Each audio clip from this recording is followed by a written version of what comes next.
Hello everyone, I'm Joyce. Today is Saturday, May 25th, 2019, and this is my second video since I've been back. Tonight I'm talking about eating for happiness. How about that? Eating for happiness. Put a positive spin on it. Anyway, one of the things I mentioned in my last video was that I've been depressed lately, and I am off and on.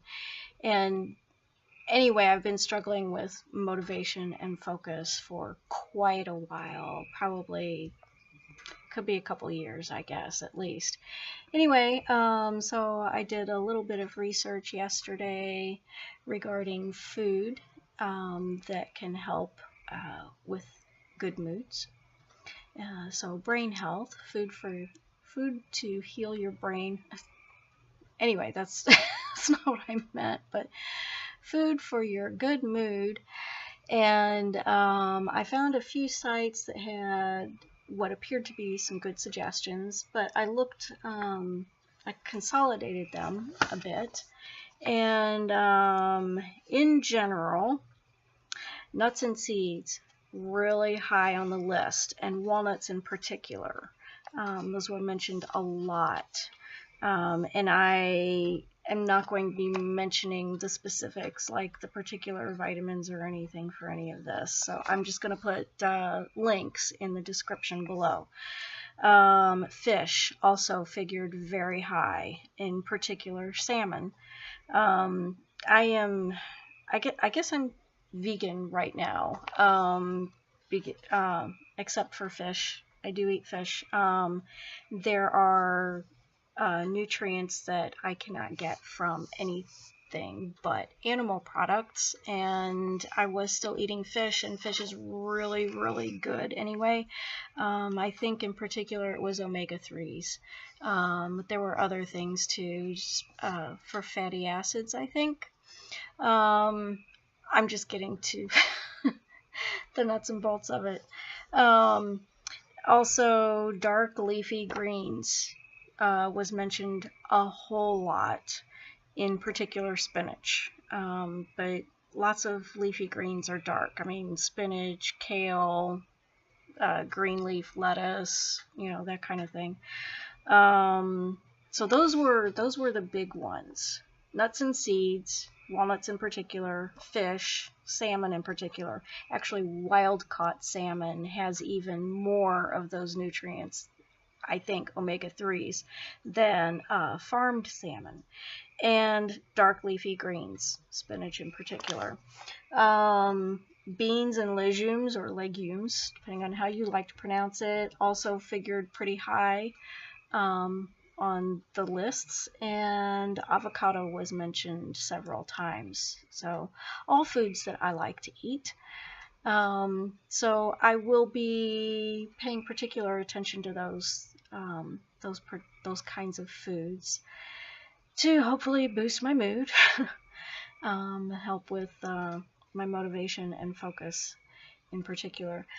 There was also, well, dark chocolate was mentioned a couple times also, and I was eating dark chocolate for a long time, and I think I stopped because I was getting the little miniatures, the dark chocolate miniatures, and of course you get a little bitty wrapper with every single piece of chocolate, and that really bothers me to make trash that I cannot recycle unless I send it off to be recycled, pay for it to be sent off and recycled at some special facility, because those wrappers are not recyclable where I am. But anyway, one of the another article that I came across, actually this was, I got it in a text on my phone, something I signed up for a long time ago about health, and this one was actually, I thought, very interesting. It didn't talk about food, but it did talk about 4 feel-good chemicals that our brain either manufactures or uses for good feelings. And again, I'll leave a link in the description so you can check out the details if you want. But dopamine, serotonin, oxytocin, and endorphins were the four happy chemicals, they call them, that they mentioned. And these are not food-related things. Well, one of them actually is. But for dopamine, they talked about celebrating small goals. Have goals, but don't wait until the very end to reward yourself. If you can break your goal up into small bits and then you celebrate each of those small bits, then you get a dopamine hit. And I actually did remember that one is for motivation. When you get a dopamine hit, it makes you more motivated, and usually to repeat what it is that you did that got that dopamine hit. So achieving small goals and rewarding yourself, celebrating those small goals, can help keep you motivated and become more motivated, I guess. I was doing that with dark chocolate for a while. When I was working on decluttering, I would work on it for half an hour. So I wouldn't necessarily do so many boxes or something like that, but I'd work on it for half an hour and I'd let myself have a break and a piece of chocolate. And that makes me happy. It's relatively simple, but anyway, so I think I'm going to start doing that again and see what happens. The serotonin, in order to boost that, it recommends reflecting on past achievements, because your brain doesn't really know the difference between the past, the present, and the future. So if you had past achievements or victories that were really important to you, think about them, relive them, imagine everything you can about them, and just imagining all of that can help release serotonin. And I don't remember what that does for you. But even imagining a success in the future, then that can also help. What else? Gratitudes, writing down things that you're grateful for, which also reminds you that you are valued and that there are things in your life that are valuable to you. Sunshine, which it appears that I'm not getting enough of. My blood work from, I don't know, a month or so ago, just routine blood work, showed that I am vitamin D deficient. And apparently that is going like crazy, at least across America. A lot of people are turning up vitamin D deficient.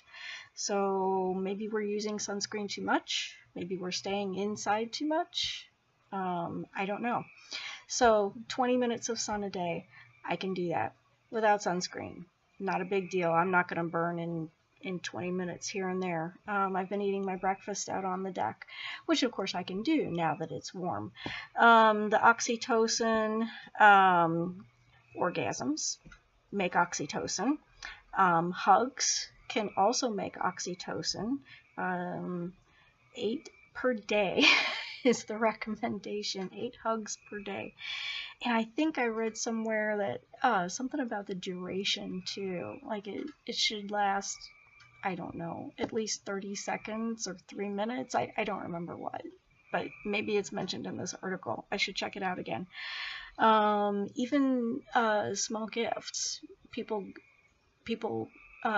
giving you gifts, and actually giving a gift yourself to someone can give the same feeling as receiving a gift. Anyway, that can give you a little hit of oxytocin. Endorphins, exercise. With me not feeling motivated, it's hard for me to exercise, so that may come later. I am, however, I do take the dogs out 3 times a day for walks, They're not strenuous walks. They're just something that gets me out, gets me moving, gets me in the sun. But I am hoping to build up to actual exercise later on. Laughter releases endorphins. I can do that. Unfortunately, that's like watching TV. Doug and I have been watching The Office lately. He watched the whole thing some time ago, apparently, and I'm just now watching it. We like to watch America's Funniest Home Videos as well. So, lavender's cool. Lavender. I'm reading ahead. Laughter. Laughter's cool. It's something that I can do. I can set myself up for. Apparently, lavender and vanilla the scents are common triggers for endorphins. I do really like lavender, so for a while I was putting it on my wrists, I think, at bedtime, just because I like the smell of it, and it's supposed to help you sleep. I don't have trouble sleeping normally, but I thought, what the hell? So I'm starting to do that again to help with that. Dark chocolate makes endorphins. So there's a vote for dark chocolate. Also spicy food. I do like spicy food. Not super, super hot, and I don't like the taste of jalapenos. I do like the taste of cayenne, though. So I can do spicy food. Anyway, that's what I found out, and again, I will put links to all of those articles in the description, and also Dr. Furman's website. That is where I'm currently doing my meal plan for cardiovascular health, because my cholesterol numbers keep coming up high. So I'm going to try that for a little while, and excuse me, have my blood tested again. It's going to be tested in a week and a half. I don't know if that's going to be long enough on this meal plan to show a difference, but we'll see. I may have to do another one later on. So that's it. Yeah, I interrupted myself. The link for Dr. Furman, I will put him on there too.